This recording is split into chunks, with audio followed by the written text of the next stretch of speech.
If you've known me in my consulting past, you've heard this dialogue before, but that's a fact. That's how my name is spelled, and it's pronounced Butcher. For the uninitiated in what I do, I have been working now for the past 26 years. Long time. I have been in the space of everything to do with people development, people transformation. For 20 years now, specifically in people transformation. I've been in consulting now for the past 16 years. So that's a little bit about my credentialing. The work that I do revolves around the use of self, your internal makeup, your emotional intelligence, etc. I consult leaders on leadership development. I consult organizations on organization development, all with the bent of the use of self, or going within and listening to what's going on inside you, what's the world inside you, and then aligning that with how you're behaving outside, and vice versa. Aligning how you are behaving outside with what's going on inside you, becoming aware of what's going inside you, and seeing how you need to recalibrate yourself. I'm going to take a moment to just look at it. Thank you, Team Creator. Priya says, I often get super stressed out before important meetings, so hoping to quiet my internal chatter. Fingers crossed. Let's say today is the first step into you beginning to quieten down your internal chatter. So what is the internal chatter? Let's take a look at that. My invitation again. Venkatesh says, before I invite everyone into the exercise, for me, it's about managing my guilt. Sometimes when I get angry at one of the children, I'm too hard on myself. Got that, Venkatesh. I'm going to just address that one a little bit over here. My teacher still says, he says, guilt is a wasted emotion. And my teacher, and when I say my teacher, I mean my spiritual teacher. He says, guilt is our way of patting ourselves on the back saying, see, I'm so good about being bad. It's like turning around and saying, I made a mistake. I did what was wrong, but I'm so good, I'm acknowledging it. Last thing that we need to do, because it just piles on more and more and more internal chatter. So we'll talk about that, Venkatesh. Thank you so much for bringing that aspect and that facet into today's conversation. Let's take a look at how do you first even identify your internal chatter. So everyone just take a moment, close your eyes if you need to. Don't go off to sleep just yet. We've still got the session to be completed. You'll find enough and more opportunities to do so. In the meanwhile, close your eyes and just observe. Just pay attention to what's going on in your mind at this point. What are the sounds you're hearing? What are the words you're hearing? What are the visuals you're seeing? What's going on in that incessant mind of yours? Are you going into, what are we doing? Are you going into, what are these labels? Are you going into your to-do list for today? Are you going into the tea or the coffee that you're missing or that you already have with you? Just observe what's going on in your mind right at this point.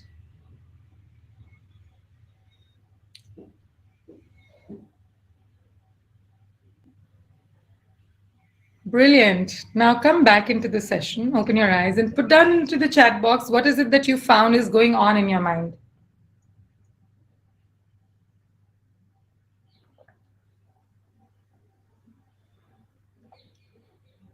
The to-do list of all the tasks you need to do. Thanks, Vignesh. Okay, RSP says same for him. Oh, her. Sorry, I just assumed it was a gentleman. Sariu says for me, it was some embarrassing moment that happened last week. Got it. We relived that, right?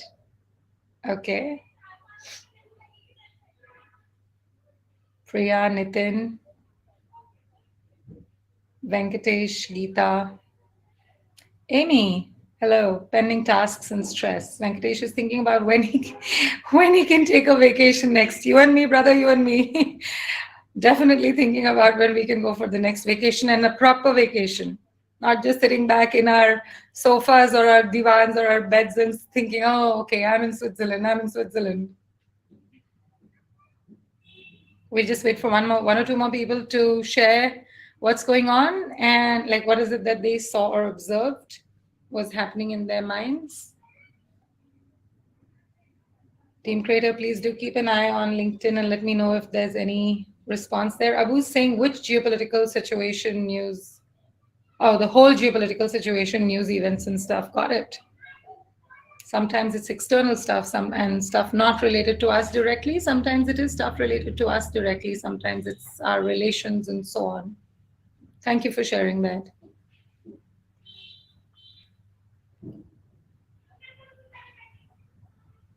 Okay. So if you notice, all of us have something or the other that we're thinking of. Interestingly, nobody said there was nothing. Because, again, if you attended day before session, I spoke about this for emotions. Similarly, for thoughts, the only time when we don't have a thought running in our mind is either when we're 6 feet over or 6 feet under, and also if you've truly, truly mastered meditation. Those are the times when, or the only times when you have no thoughts. Otherwise, most of us have some sort of noise going on in our minds, and that is internal chatter. Now, internal chatter also has various aspects or categories to it. One of those, as Abu mentioned, it's the external world. What's happening there? The other is what's happening to me. Another category could be what are the things I need to do. Another category could be what are the things that I have lost out on. I read this book on meditation, which was describing this as a monkey in our brains. Absolutely, it is called the monkey mind. In fact, even day before yesterday, it's very interesting how the conversation the day before and today are so interlinked and so intertwined. Without ascribing to or asking you to start following him, Sadhguru is a great orator. And there's a video of his online in which he likens exactly that. In fact, he goes on one step ahead and he says the reason why it's called the monkey mind is because we do two things. We're either jumping around needlessly like a monkey, or we're imitating what's going on in our world, what other people are doing. And that's what makes our mind a monkey mind. It's those two qualities which describe it as the monkey mind. Incessant noise inside, like a monkey incessantly goes on talking or making its own sounds. Similarly, our mind is constantly at work, very rarely at rest. So we'll come to the meditation part of it later, but right now we'll talk about the internal chatter. So what do you feel causes all this internal goings on? What is it that causes so much noise inside the head?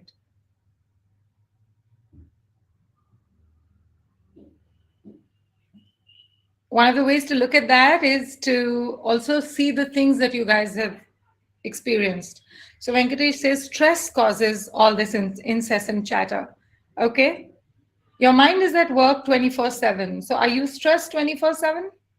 If you're stressed 24/7, please talk to me. You can't manage your life that way. But if you're not stressed 24/7, then what is it that's causing the incessant chatter? Hi, Rahul. Glad to hear you and glad to have you here. The question is, what is it that causes incessant chatter in our minds? So when you know the answer, don't give it away, but share your thoughts, please.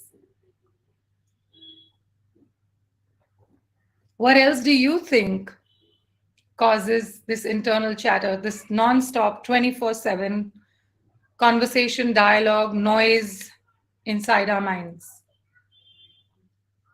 There's no right, wrong answer. There's no wrong answer. Whatever you come to is your answer. Too many distractions, absolutely. Too many things to think about. Too many, actually, the one word that I change over there, Abu, is stimuli. So instead of distractions, I'd say too many stimuli, just too much being bombarded at us. You'll be surprised to know, and I'll just come back to the chat, but you'll be surprised to know that if earlier we were being fed a solid amount of data, right now the amount of data we're being fed in a day is equal to some terabytes. I don't have the numbers with me, but it's actually equal to some terabytes of information that is being thrown at us that our mind then needs to process and then pick up the stuff which is relevant to us, which then kind of, segregates itself between the subconscious and the conscious mind and the chattering mind. Sarayu says, no peace and quiet, absolutely. Amy says the inner critic, adulting tasks. And very interesting. So I'm going to come to that. And Rahul says, thinking about the past. Absolutely. All of these things. So it's not just one answer. Too much responsibility. Sure. It's not just one thing which is an answer to the question of what causes all this noise in our mind. Our fears, our insecurities, our preconceived notions, which is a little related to what Rahul says about thinking about the past. The inner critic, that's our conditioning, what we've heard right since our childhood, and now what we have imbibed as our inner critic. Actually, if you went into stillness, or if you went back, or whenever you're able to actually lower the volume of your inner chatter, you'll realize there is no inner critic. There is just stillness and calm inside. In fact, there is a more loving being inside than we give it credit for. When we're looking at the internal chatter, all of these things come into play. What truly comes into play, or what's at the base of it all, is this internal self-talk that we have about ourselves, the inner critic, as Amy mentioned, wherein we've got one or a few statements about ourselves. Those statements are usually in the form of I am not dash enough, or I am, and then a dash.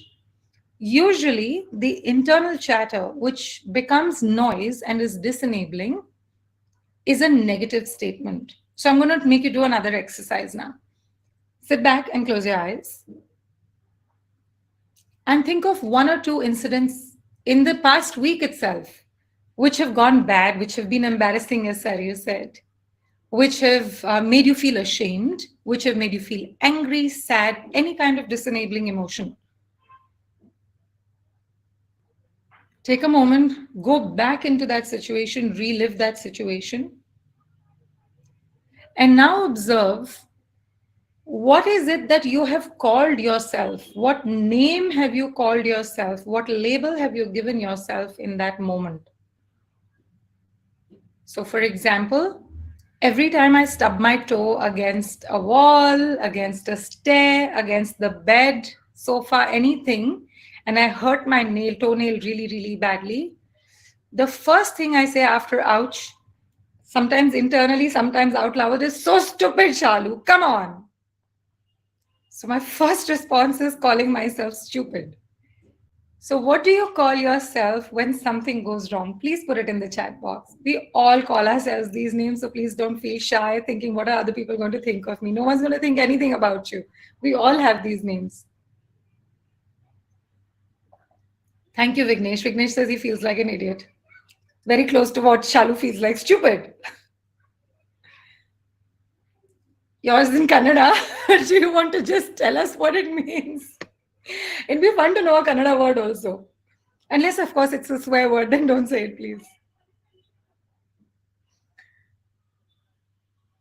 Yeah, better to avoid. Okay, got that. Got it. Thank you. But just stay with that, Venkatesh. What about the others? What is the word that's coming up for you? And if you've not been able to get it, think of a number of incidents and think about it. What's the first name that you call yourself? So Saryu says that she feels it's mostly stupid or foolish. Saryu, I'm assuming you're a lady. If it's the wrong thing, please, I apologize. You swear out, Abu, got that. Do you swear it yourself, both Venkatesh and Abu? Or is it externalizing it? If it's externalizing it, then I'd like for you to go a little deeper and say, what do I call myself? Like I call myself stupid. Vignesh calls himself an idiot. So Abu, look at it, and thank you for being honest about that. Look at it internally. What do you call yourself? Not what you say to the other, not what you say to the world, not what you say to the situation. What do you call yourself in the situation? What do you call yourself in relation to the external world? Priya says she keeps herself telling herself she should be better. Okay, got that. So I'm not as good as I think I need to be. Rahul calls himself clumsy. Okay, good. Good. And please know this. You will find, Amy calls herself naive. Got it. You will find that most of us have one label or the other about ourselves. And sometimes our list of labels is pretty strong. I'm not rich enough, I'm not smart enough, I'm not beautiful enough, I'm not suave enough, I'm not intelligent enough, I'm not sharp enough, I'm not capable of listening. That list, that inner critic that Amy spoke of, is sometimes so long that you can't hear anything else.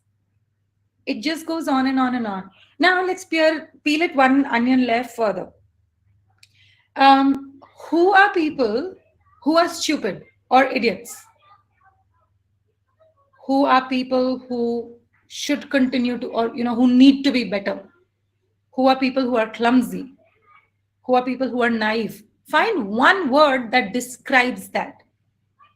So Priya says people who should be better are people who make a lot of mistakes. Okay, so Priya, one word label that you would give to people who make a lot of mistakes. Peel that layer.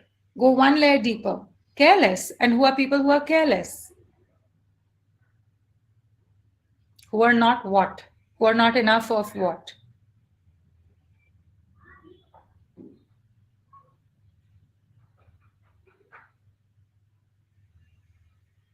Yeah, it's not so easy, that's for sure. And the reason why it's not so easy, Priya and everyone, is primarily because number one, we're not taught to look at ourselves. We're always taught to externalize stuff. We're always taught, yeah, somebody else is responsible for something. And we may not be told this in as many words, but we pick it up. We see something is going wrong, we find the adults around us will, and someone had used the word adulting, I think it was Amy. We'll find that as adults we are going and ascribing blame to someone else. So as youngsters, as children who are growing up in an environment like that, we learn to externalize. Number one. Number two, externalizing is safe. If I externalize, if I lay the blame on somebody, nobody is going to point a finger at me, number one. Number two, nobody is going to come and scold me. So I'll be safe. People will like me. I'll be safe. It boils down to being safe. That's the reason why it becomes a little difficult for us to look at ourselves. Or we choose to not look at ourselves because it feels unsafe. And then let's face it, who really wants to look at ourselves, right? We get scared of what we will find if we actually shine a light on ourselves. The problem in that is if we don't shine a light on ourselves, we are unable to see the strengths in ourselves. It's definitely scary, you bet. There's a reason why we say if you're working with somebody on their inner world, you better well be trained on how to do it and how to hold them and how to bring them back into the external world when they feel they can't handle it enough.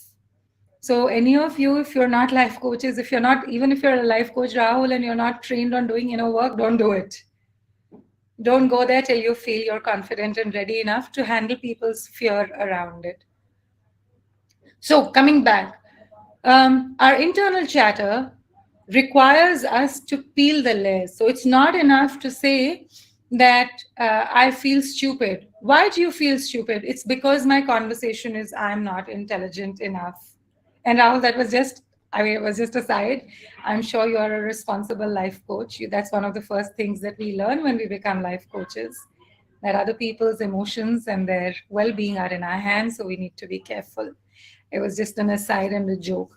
Um, Bringing it back into the internal chatter, we've spoken about conditioning, we've spoken about our own fears and insecurities of looking at ourselves, which don't allow us to keep digging inside to find out why this internal chatter occurs. Just a little insight into that. There are two different schools of thought that say one says 0 to 5, one says 0 to 8. When children are in that age group and we are sponges at that time where we're absorbing everything, that's the time when we make these life decisions of I'm not intelligent enough, I'm not sharp enough, and so on and so forth. 0 to 5, 0 to 8, in your teens and your preteens, when you're 18 and you're 21, the life incidents that happen to us, what we experience in these moments, that's when these decisions about ourselves kind of get taken, cemented, re-experienced, relived, and further cemented. Unless or until we are doing some core hard work on ourselves and are able to undo everything that has been done to us. So I'll give you small examples, and I'll start with my own.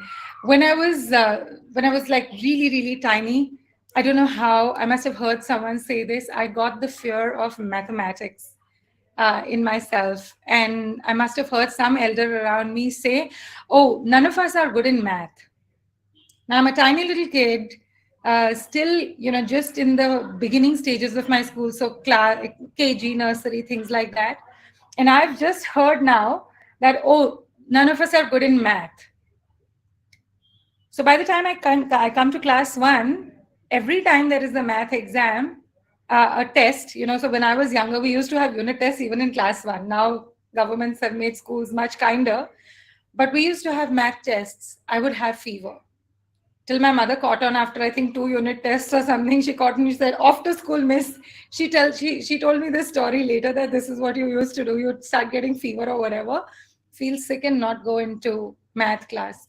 But that thing had settled down so deeply in my mind that even today, if you ask me, Shalu, what is 13 into 9? I'll be like, 9 3s are 27, 9 1s are 9, and 1 and 7. So that's how I will do it. But first, my heart will sink, saying, oh God, I do not know the table of 13. I'm not good at math.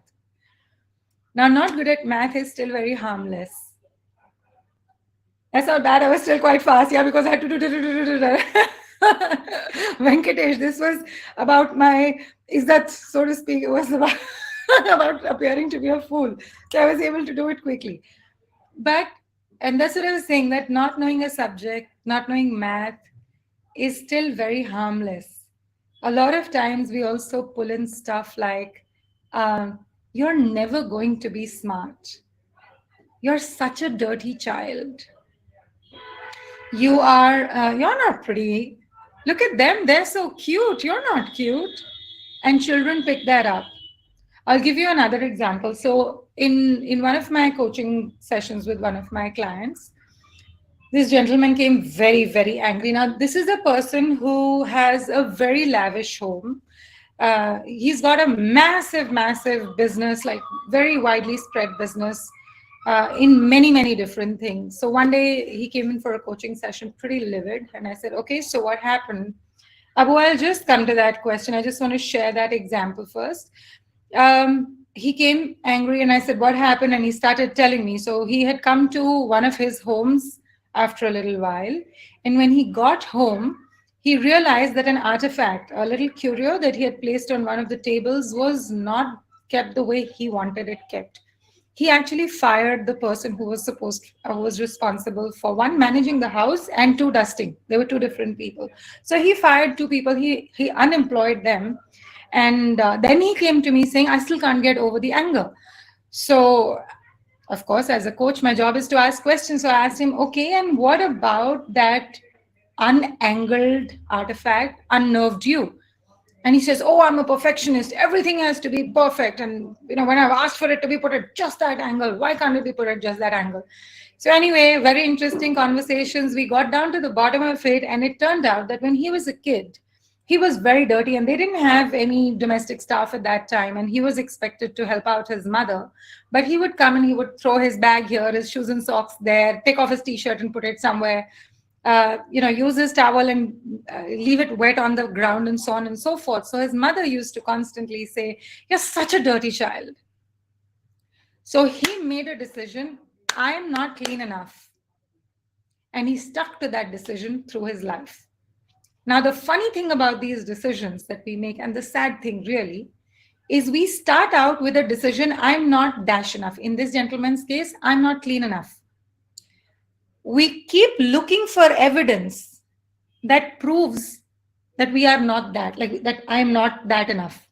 In his case, he would constantly keep looking for evidence that showed him he wasn't clean enough. So he says he wouldn't brush his teeth on time. There would be days when he would go without brushing his teeth. See, I'm not good enough. I'm not clean enough. He would start doing his homework and he would cut out a lot of stuff. See, I'm not clean enough. So in and then he would get scolded by his teacher saying, why have you done so much cutouts and so on and so forth? And see, I knew it, I'm not clean enough. Even my teachers are telling me I'm not clean enough. My family is telling me I'm not clean enough. My friends, when they talk to me and they smell bad breath, they say, oh my God, you haven't brushed, you're not clean enough. So he kept looking for evidence as he was growing up. And when he grew up, he started acting the opposite. So that's what we do, all of us. We keep looking for evidence for ourselves to confirm the belief, the decision we've made about ourselves. And externally, we do exactly the opposite. So, one of the things that I dealt with was I'm not good enough. For a long time, before I got coached into it, before I understood it, I kept dealing with I'm not good enough.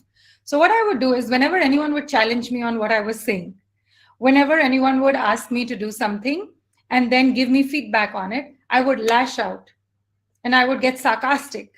And I'd be like, oh, really? Are you trying to tell me that I didn't do a good job? So I would try to prove to them that I was perfect, that I was good enough, and they didn't know any better. While internally, I'd be like, see, I knew I wasn't good enough. So it's very interesting, this paradox that happens to us in our lives. And this is actually that I'm not good enough, I'm not beautiful enough, smart enough, thin enough, tall enough, fat enough. That's the incessant chatter that goes on in our minds, and that then goes and informs our behaviors. I'm just going to take a minute to let it all sink in. It was a lot. I'm going to summarize it very quickly. We have internal chatter that comes to us from our conditioning. Sometimes that conditioning is straight up. We get told to our faces, this is who you are.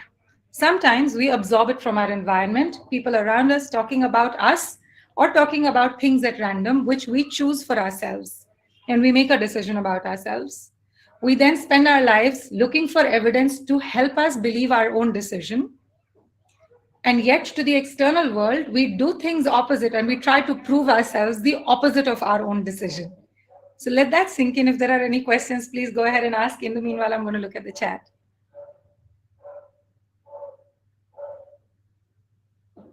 Okay, got that. For Vignesh, it's about doing the right thing. And who are people who don't do the right thing, Vignesh?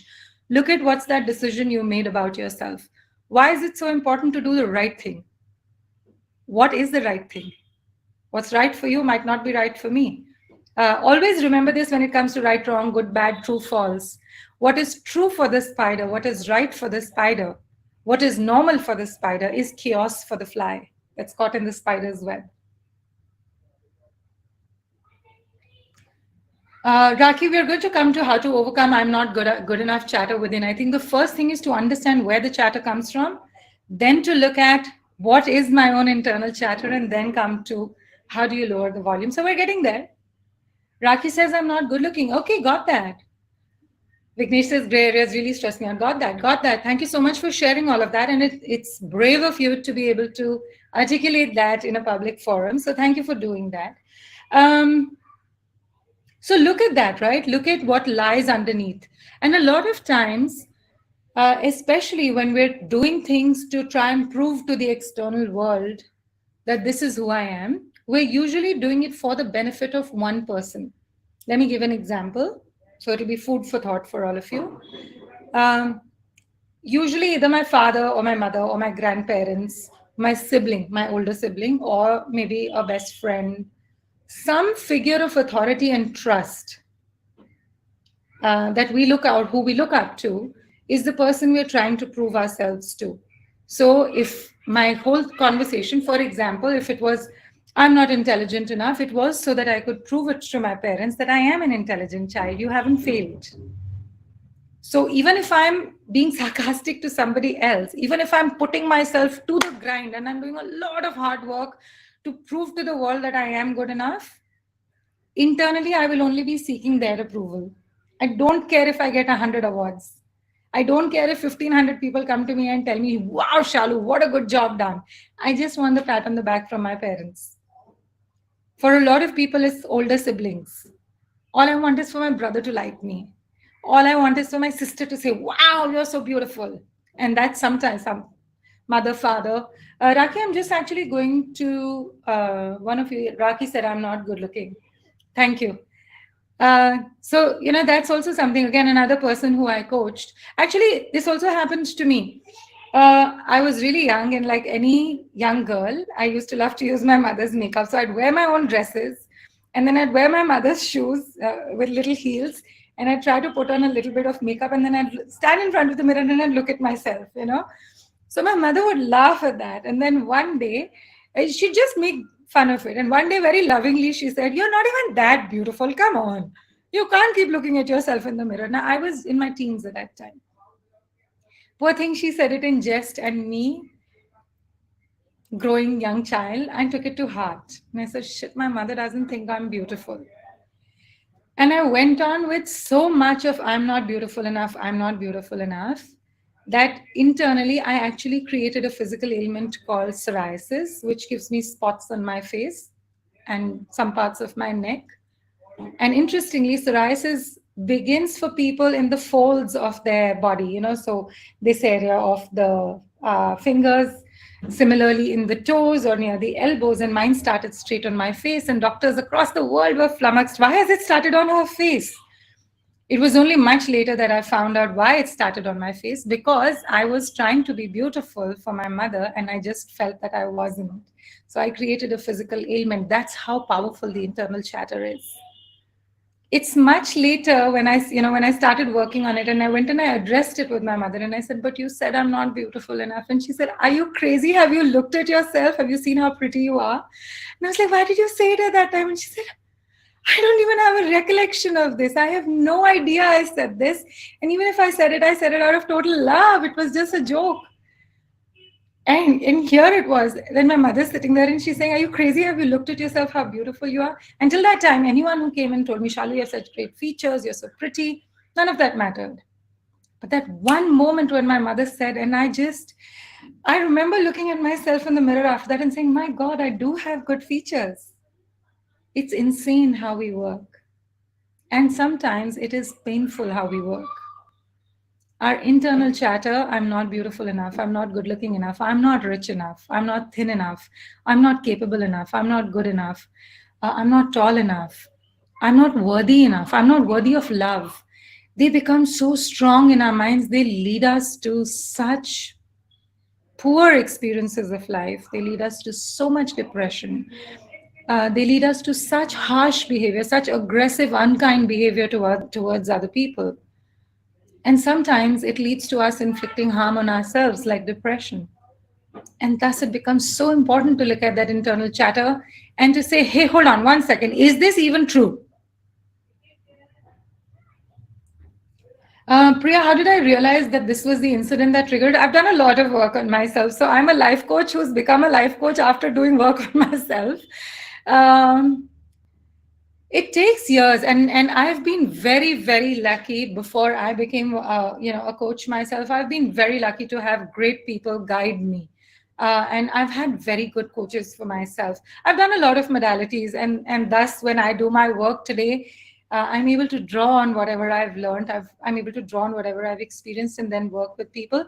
So my assumption is that the life coaches who worked on me would have also done a whole lot of work on themselves before they're able to take care of people like me and then, help me pass the baton on forward. The more you work on yourself, the more you find you are able to open up facets and shine a light. I think one of the things that really helped me was also what my parents taught me. You can do anything, you can achieve anything, you don't have to be scared of anything. I think just that little push of you don't have to be scared of anything, and my desire to be able to beat my psoriasis, both those things kind of beautifully converge together, and the gift of having good coaches around me, that helped me to come to the point of, oh my God, it's this incident. I'll give you another one, and I'm glad that me sharing my examples is helping you. I'll share another one of myself. When I was really, really, really tiny, I mean, it must have been about 2 years of age, I got up one afternoon, 3 years maybe. I got up one afternoon, and, tiny little kid, and I got off the bed. I realized I was alone on my bed.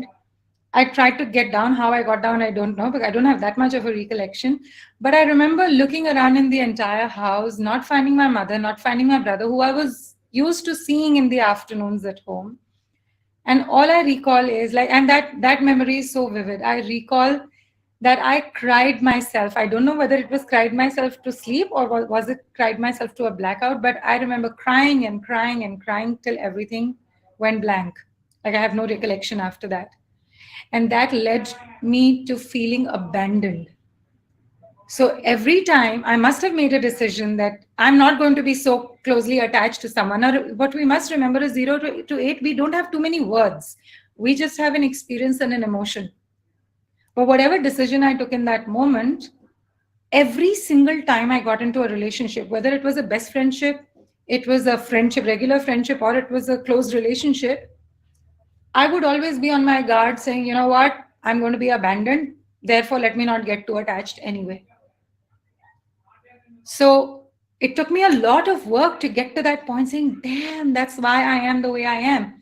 And post that, my friendships started becoming deeper. My relationships started becoming deeper. And I don't just mean an intimate relationship. I also mean my relationships with my cousins, my relationships with my colleagues, my relationships with my teachers. All of that started getting a whole lot better, a whole lot deeper, a whole lot stronger. So the idea is, and pardon me if you hear some noise outside, of course, we've got our neighbors' kids now coming out to play. Rahul is saying the universe responds to your vibrations and is not bothered about your materialistic needs and wants. Appreciate and love yourself more, have positive thoughts, and you'll be abundantly blessed. So Rahul and Priya, you're absolutely right about that. The trouble is we hear love yourself so much, but nobody tells us what to do. Nobody tells us how to love ourselves. And that's the most critical part. The first step in loving yourself is lowering your internal chatter. Now I'll come to the how to lower your internal chatter, because I'm also looking at the time. Team Creator is going to kick me and say, man, stop. But coming back into how do you lower the volume of your internal chatter? There is a very interesting theory called, thank you, Team Creator, called REBT, or Rational Emotive Behavioral Technique or Therapy. Call the T whatever you will, it doesn't matter. Rational emotive behavior is the more important part. REBT was started, or was spoken about by a gentleman called Albert Ellis, wherein he speaks about the fact that there is always an incident that happens to us, and incidents keep happening to us, right? Those incidents, activating incident, lead us to a particular consequence or a behavior. So something happens, so I get triggered by something, I behave like something. What we don't realize is that there is a B in, so A is for activating incident, C is for consequence. There is a B in between, which is the belief system from which we're operating. That is that internal chatter that I just spoke about. I'm not dash enough, or I am, and then something negative over there. So we only look at the ABC. In fact, we only look at the A and the C. We don't realize there is a B in between. So the first step is to start becoming aware of what is that belief which is driving this much noise. Let's take a look at, as a hypothetical example, I'm sitting, I'm doing nothing at all. And then suddenly a thought pops up in my head. You know what? I'm just sitting over here, man.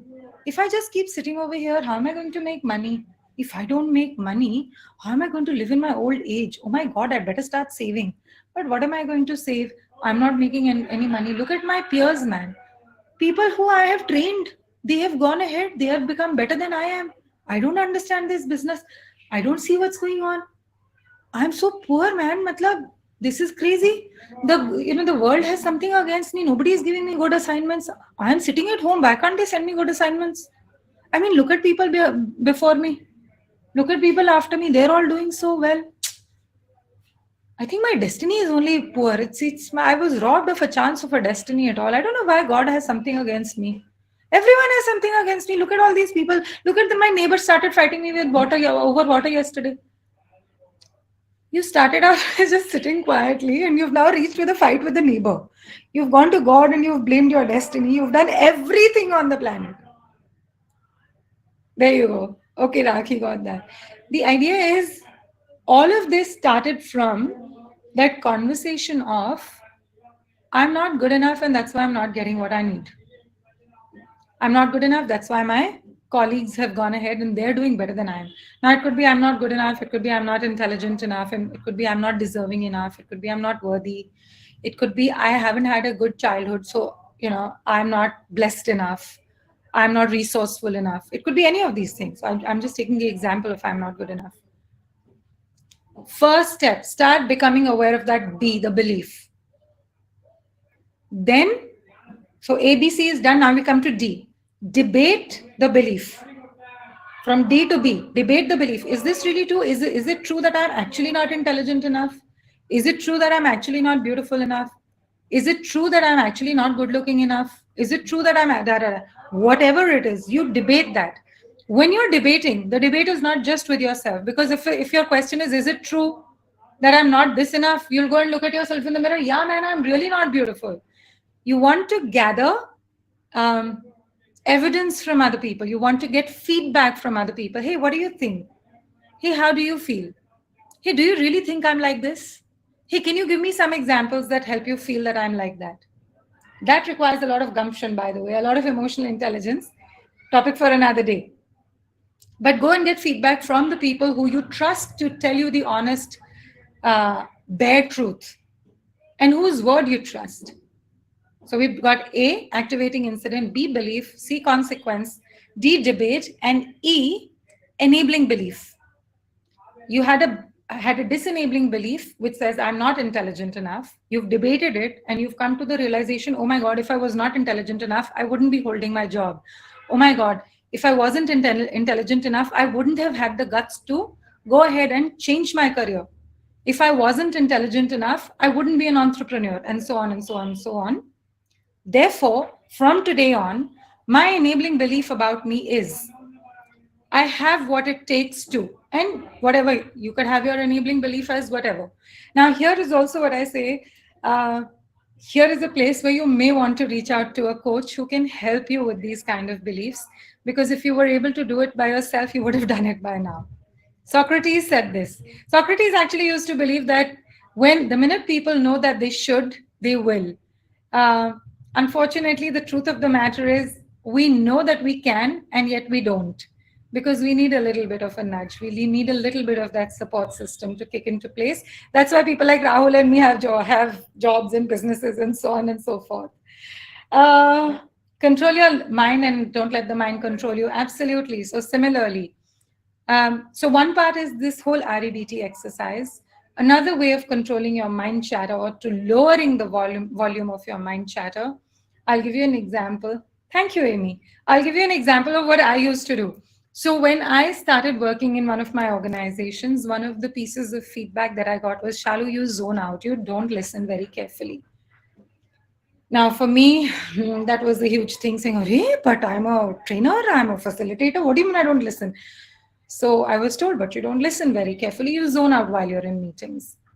And then I started, observing myself, and I realized that, yes, I do. I do actually zone out. My mind goes into its own either little tricky world or fantasy world or internal chatter world. So what I started doing was the minute my mind would start, I'd just turn my head and say, shut up, to myself. Now, I didn't realize what I was doing. I was young and brash. So I would do it in meetings, and then my colleagues started to complain, saying, but we're in the middle of a meeting. How can you just turn around and say, shut up? And I had to say, oh, no, no, no, no, I'm saying it to myself. I'm trying to get my mind to shut down. And so I had to explain it to all my stakeholders around me, saying, if you see me in a meeting, turn myself around and say, shut up. I'm not saying it to you. I'm just trying to lower my chatter so I can hear you, I can listen to you carefully. And I promise you, people, including my clients, were so supportive after that. The minute they would see my head turn, even before I could say shut up, they'd just pause. They'd say, Shalu, let's come back. And then they would create that space for me. So create your support structure for yourself. If you've seen the movie Inception, and if you haven't, go see it. It's a brilliant mind bender. You'll know that Leonardo DiCaprio has that top that he spins. And he says that I keep this top always in my pocket. Yeah, it is a super movie. Keep that top in my pocket so that I can remind myself, am I in my mind or am I in reality? So keep something like that. So similarly, when my mind used to start wandering in training programs, and I was young, so my mind would wander, and I hadn't done all this work on myself, I would actually pinch myself or knock myself. I'd fist myself, and on my lower back, I'd knock myself with my fist, or I'd pinch the side of my thigh wherever my hand would reach, saying, come back, come back, come back, without my participants realizing that's what I was doing. So number one, technique number 2, have a support structure around you. Technique number 2A or 3, keep something or have a gesture which will remind you yourself that you are wondering that the internal chatter is really, really high. Start with these 2-3 things. The first thing would necessarily be to please understand what is the root cause, or not the root cause, but what is your base, your core disenabling belief system, which is causing all this internal chatter. It could be one belief, it could be a system of multiple disenabling beliefs. Notice I'm not saying negative. Negative and positive are polarities created by the mind. I'm saying anything that disenables you, anything that disempowers you from really stepping into your own potency, your own power. So try these three techniques to start with. Another and a very, very potent technique to shut down the chatter is meditation. You will realize, just as a word of warning and a caution, you will realize that when you sit down, your chatter becomes many times over. So that you can turn around and say, oh God, meditation is not for me. But trust me, if you just power through, if you just allow the thoughts to come, wander, go, you will be able to meditate, and that will start to calm the mind chatter down. One last technique that I do want to share with you before I look into the chat box is, so I'm going to paint a picture for you. You're standing in your balcony, and there is somebody who's walking by, and they're wearing really weird clothes, and they're singing at the top of their voices. And they're singing lewd lyrics. Now, when they're wearing bizarre clothes, you're just looking at them and you're saying, that's a bizarre set of clothes. I wonder how this person is wearing them and walking around. And oh my God, what are they really saying? Oh my God, I hope no child listens to this. You don't really go after them and start following them and chasing them to their own home, do you?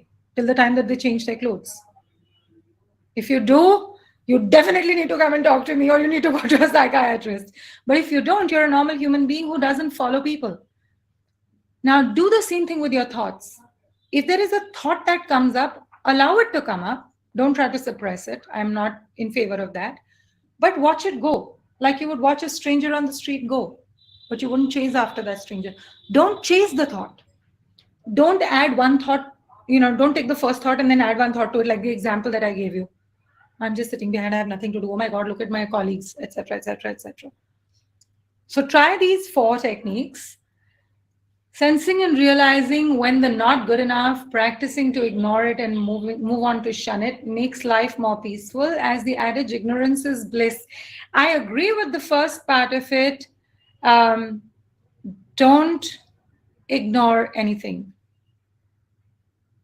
When I say don't ignore anything, I'm not talking about the chasing and all. I'm saying if you realize you have internal chatter and you want to calm yourself down, please make sure you're working on it. If you want peace of mind, if you want to be a person who's way more in control of or in charge, actually not in control, but in charge of your own emotions, look at what you're facing. Ignore the extra thoughts. So I'm just going to elaborate on that. Ignore the extra thoughts. Ignore the monkey that is chattering and saying, no, follow the thought. Please ignore it. Don't go after it. Yeah, absolutely. Different schools of thought. I think Rahul is adding a lot of value, by sharing his experiences also. So thank you so much, Rahul, for doing that. But yeah, I think also slightly different styles. Mine is like, take the bull by the horns and address it and move on. Come on. And please remember, by the way, this is not an overnight exercise. You must appreciate whatever age you're at, you have reached that age with all these beliefs. One talk, one tip of the icebergs, tip, like you're still at the 1000th meter of the iceberg, that is internal chatter. Just having one talk and coming face to face with, oh my God, this is what happens, does not make you an expert in healing it completely.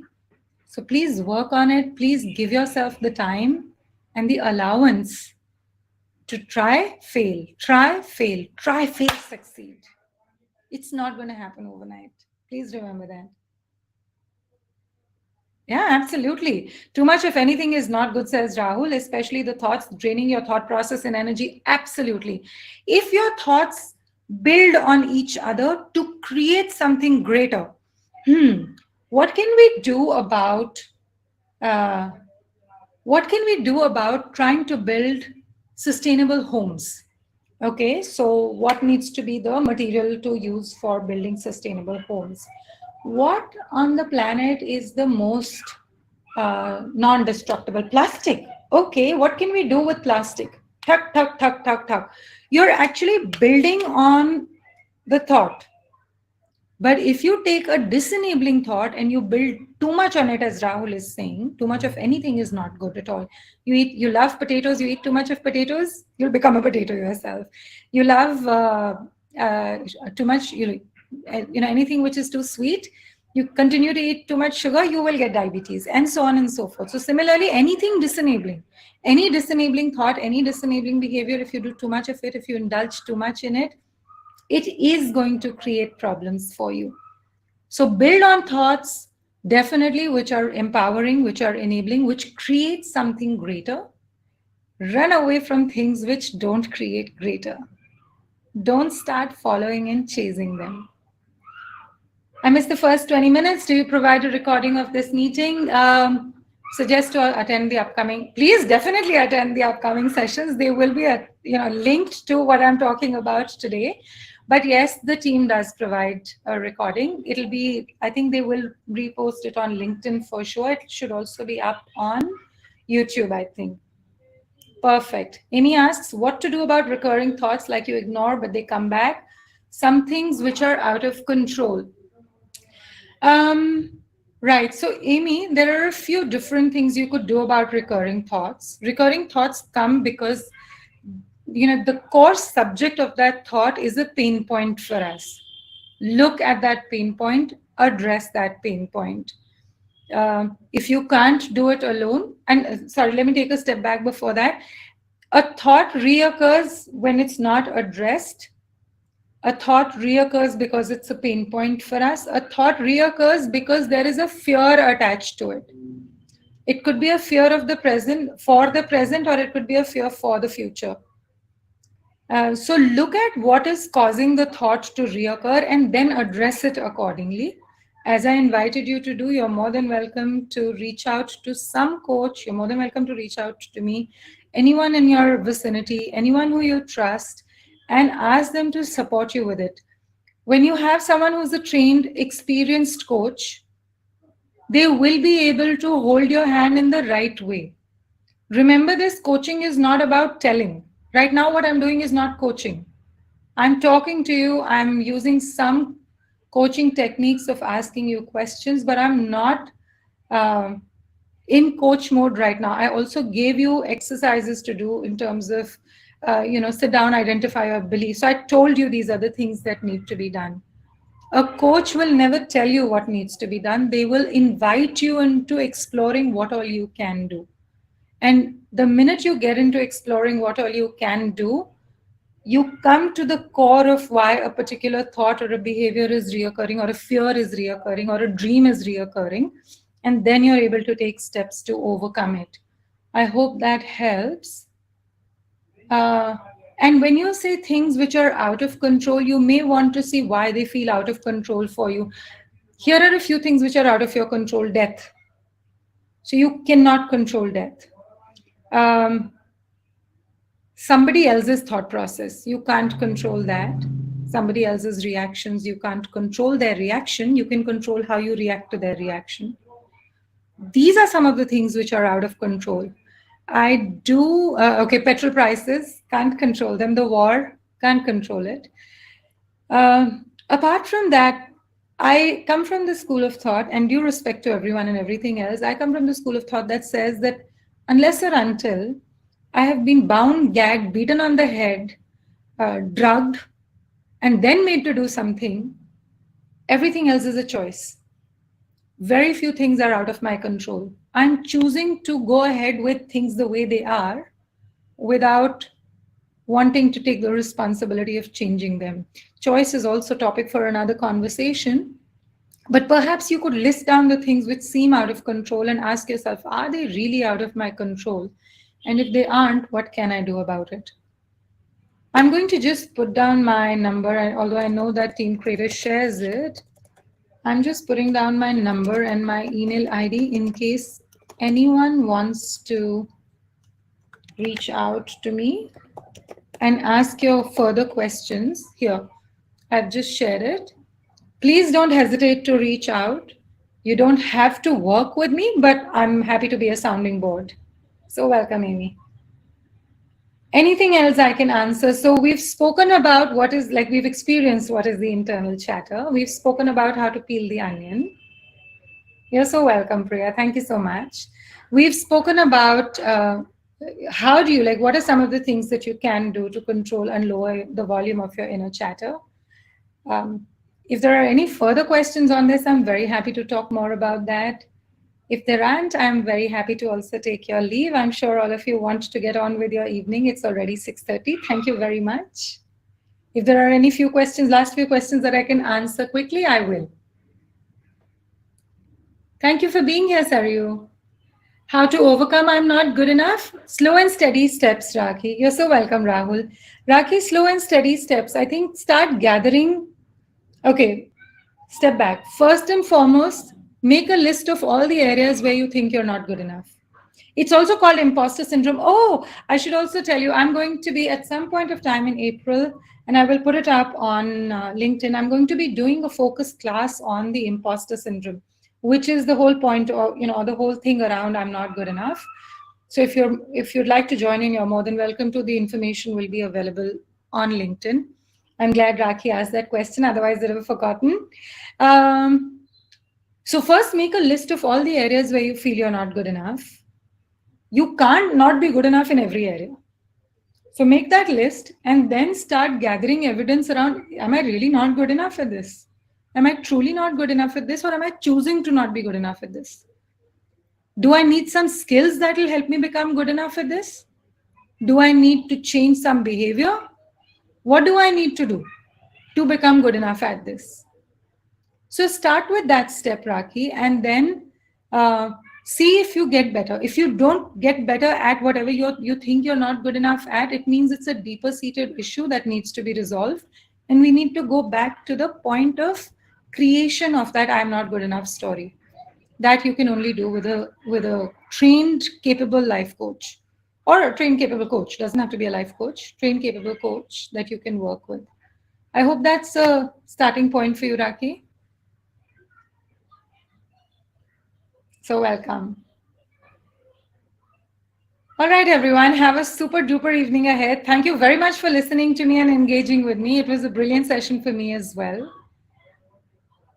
It was lovely to have all of you. Enjoy your evening. Bye bye. Thank you, Team Creator. Sorry, I forgot to thank you. Bye bye.